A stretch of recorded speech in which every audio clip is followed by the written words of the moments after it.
Depois de 4 dias em exposição pública, o corpo do ex-ditador da Líbia, Muammar Gaddafi, foi sepultado em local secreto. O ministro de Finanças e Petróleo confirmou a informação. Ali Tarhouni disse que o local onde os corpos de Gaddafi e do filho Motassim foram sepultados é mantido em sigilo para evitar peregrinações. A cerimônia simples seguiu os ritos muçulmanos e contou com a presença de clérigos. O funeral, depois de 4 dias de exposição do corpo, contrariou a tradição islâmica, que prevê o sepultamento em um dia. A certidão de óbito de Muammar Gaddafi também foi divulgada à imprensa. Outros 300 corpos, a maioria de vítimas de execução, foram enterrados numa cova comum, próximo à cidade de Sirte. O Conselho Nacional de Transição prometeu investigar as execuções, inclusive a de Gaddafi. Saldiva, você que é patologista, é o patologista da nossa equipe aqui. É preciso fazer uma investigação para saber que o Gaddafi foi morto com um tiro aqui, outro aqui? Tomara que quando enterrar, acabe esse assunto e parte-se para discutir. Veja, 300 pessoas foram executadas possivelmente e o Gaddafi com certeza. Tem um vídeo na internet que faz ele andar. Parece ele andando, já meio trôpego, mas andando. E aí tem uma foto dele morto com um orifício na têmpora, com um sinal de pólvora do lado. Ninguém anda com aquilo. Obviamente, alguém encostou um revólver e matou. Agora, por que isso aconteceu? Você tem questões emocionais, um indivíduo que foi ditador durante um tempo, pessoas que tiveram as suas vidas ou famílias prejudicadas, né? Mas essa história de você querer investigar se foi morto ou não, me parece um pouco, digamos, eu não vou falar o que eu penso, assim, literalmente, mas é muita superficialidade num país que morreu um monte de gente, inclusive pelas próprias forças americanas, francesas. Então lá teve um monte de civil que foi embora. Isso também é assassinato. Mas eu acho que não é só o cadáver do Gaddafi que foi enterrado. Nesse século XXI, depois do 11 de setembro, uma série de noções humanitárias foram enterradas. A Convenção de Genebra obrigava ao respeito pelo inimigo e proibia a tortura do capturado. E com a questão do combate ao terror, parece que essas regras foram sendo postas de lado e com isso a gente não sabe onde vai parar. Quer dizer, essa ideia, você tem um inimigo, você vai e manda matar. Isso é um exemplo muito ruim para as pessoas que estão vendo essas coisas acontecer. Até a exposição do corpo, a visitação ao corpo a dele, morte do Osama Bin Laden, alguém teve que investigar para saber se foi assassinado. Eu acho que essa história, né, é uma coisa que me cheira um pouco de frescura, para dizer a verdade. Ele foi, obviamente, morto, e essa história que vai investigar e tal, é uma coisa secundária. Olha, voltando aqui ao assunto das universidades de medicina, o Enio pergunta que, mesmo com altíssimos valores das mensalidades dessas faculdades de medicina, não é possível elas montarem estruturas necessárias para ensinar o direito aos alunos? Não. Veja, para você ensinar medicina, você não pode raciocinar, você não paga uma faculdade de medicina com mensalidade, a não ser que seja muito grande. Mas você precisa ter, para fazer medicina, você precisa ter um hospital-escola com tradição e com bons profissionais. Eu não consigo imaginar uma faculdade de medicina que não tenha um hospital-escola. É a mesma coisa que ter uma faculdade de jornalismo sem um lugar onde os alunos possam praticar. Medicina tem muito da prática. E por isso que esses alunos, quando vêm, por exemplo, fazer exame na USP, eles vão bem na prova teórica, até cursinhos, tem médio curso para fazer exame de residência, mas eles vão mal na parte de procedimentos. Funciona uma veia, entuba um paciente, faz uma traqueostomia, não sai. Pô, não é possível você ter médico sem isso.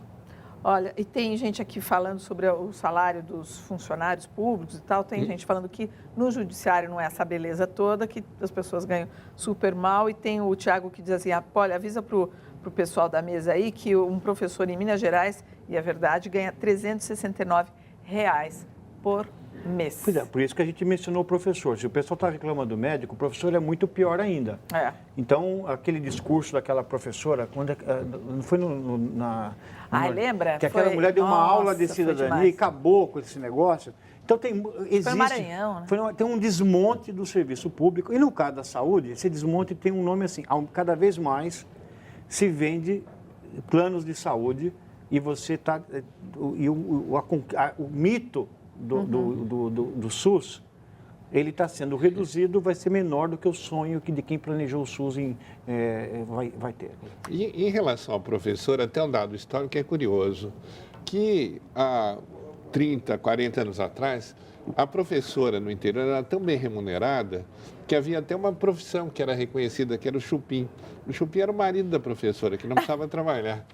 Não, e tinha um status, né? O professor era uma Tinha um coisa... respeito. Tinha um respeito. Hoje, em escola privada, hoje tem muitos amigos meus, e mesmo em faculdade privada, que o aluno diz que considera o professor um empregado dele. Quer dizer, aquela história de que você tinha um respeito pelo seu mestre, infelizmente, nesses tempos estão meio bicudos aí. Olha, foi lançado hoje em São Paulo o livro As Capas dessa História. O exemplar, editado pelo Instituto Vladimir Herzog, traz capas e ilustrações de jornais e revistas alternativas da época da ditadura. A data, 25 de outubro, foi escolhida de propósito, porque hoje faz 36 anos da morte do jornalista Vladimir Herzog. Uma história de resistência. O primeiro jornal a circular em terras tupiniquins em 1808 era editado em Londres para escapar da perseguição política da coroa portuguesa. De lá para cá, a liberdade de imprensa foi conquistada, mas não faltam episódios de cerceamento das atividades dos jornalistas ao longo da história do Brasil. Eram apreendidos, os jornalistas apanhavam. Tem um chamado Cipriano Barata, de 1823, ele tinha um jornal chamado Sentinela da Liberdade. Toda vez que o jornal saía, ele era preso. E ele não parava de fazer o jornal. Então essa resistência virou uma coisa como o caráter da imprensa brasileira. É muito legal isso. O livro As Capas desta História conta por meio das primeiras páginas dos jornais a trajetória da imprensa alternativa no Brasil. Traz exemplares de revistas da época do modernismo da década de 20 e também o jornal editado pelo irônico Barão de Itararé. Mas foi depois do golpe militar em 1964 que a imprensa alternativa mais produziu. Os grandes jornalistas da história nossa, eles trabalharam nesses jornais alternativos, porque era onde estava acontecendo o verdadeiro jornalismo, onde eles estavam vendo que tinham coisas acontecendo, que precisavam ser contadas, e a imprensa alternativa foi o veículo que eles encontraram para poder contar essas histórias. A irreverência também era uma marca da imprensa alternativa. Muitas vezes não era possível falar da situação política e o jeito era tentar falar da repressão, abordando outros assuntos. Esse exemplar de O Repórter, de 1979, por exemplo, trazia a seguinte manchete: lésbicas metem o pau na repressão e o presidente João Figueiredo é a nossa rainha. O livro também traz capas de boletins clandestinos que circularam no país e de jornais editados por jornalistas brasileiros exilados. Histórias de uma imprensa que lutou pela liberdade e que quase não existe mais em tempos de democracia. O Senado aprovou agora à noite o fim do sigilo eterno para documentos públicos. O projeto de lei, que agora segue para a sanção da presidente Dilma, estipula prazo máximo de 50 anos para que um documento seja mantido em segredo. Da forma como está a lei hoje, o sigilo pode ser renovado indefinidamente. Acabou nosso tempo. Estamos já estourados em cima do cartão verde que o pessoal já está aí. Obrigada, Mui Laerte, obrigada, Saldiva, pela presença. E o nosso Boa Noite especial de hoje vai para a palhaçada. E se você pensou em algum tema político, errou dessa vez. O Boa Noite vai para os palhaços mesmo. Mais de 200 deles se reuniram na Cidade do México para bater um recorde mundial de risadas. E eles conseguiram, ficaram 15 minutos gargalhando sem parar. Difícil não se contagiar com tamanha demonstração de alegria. Dá vontade de rir também. Uma boa noite a todos e até amanhã.